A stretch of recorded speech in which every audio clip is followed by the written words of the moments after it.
हरे कृष्णा। कई बार लोग यह सवाल पूछते हैं कि सनातन संस्कृति में शरीर को मृत्यु के बाद क्यों जलाया जाता है।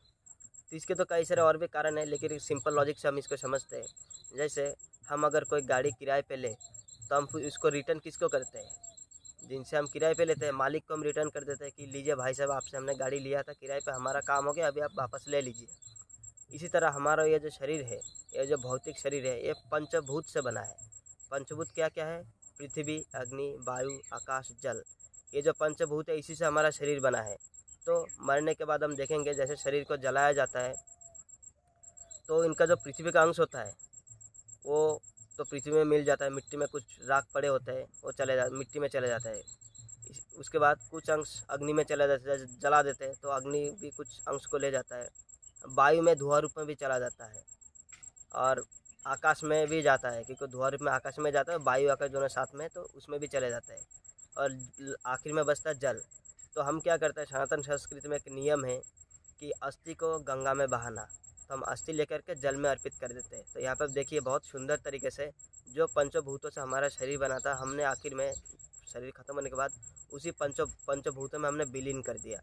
हमने पृथ्वी को भी दिया, हमने अग्नि को भी दिया, हमने वायु को भी दिया, हमने आकाश को भी दिया और हमने आखिर में अस्थि के रूप में जल को भी प्रदान कर दिया।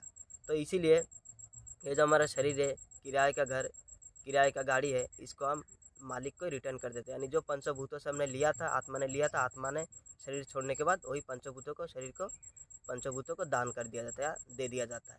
इसीलिए सनातन संस्कृति में आप शरीर को मृत्यु के बाद जलाया जाता है।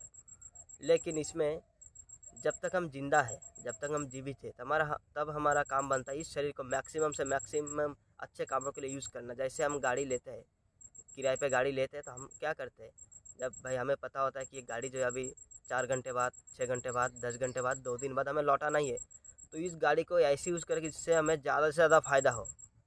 इसी तरह ये जो हमारा किराए का गाड़ी है, जो शरीर है, इसको भी हमें ऐसे यूज़ करना चाहिए जिससे हमें ज़्यादा से ज़्यादा फ़ायदा हो। और सबसे ज़्यादा फ़ायदा किस में? हमें भगवान की, परमात्मा का सेवा करने में हमें सबसे ज़्यादा फ़ायदा होने वाला है, जो कि मृत्यु के बाद भी हमें फ़ायदा होगा।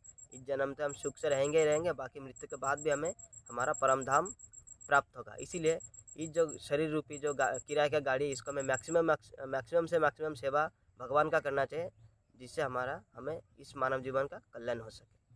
हरे कृष्ण।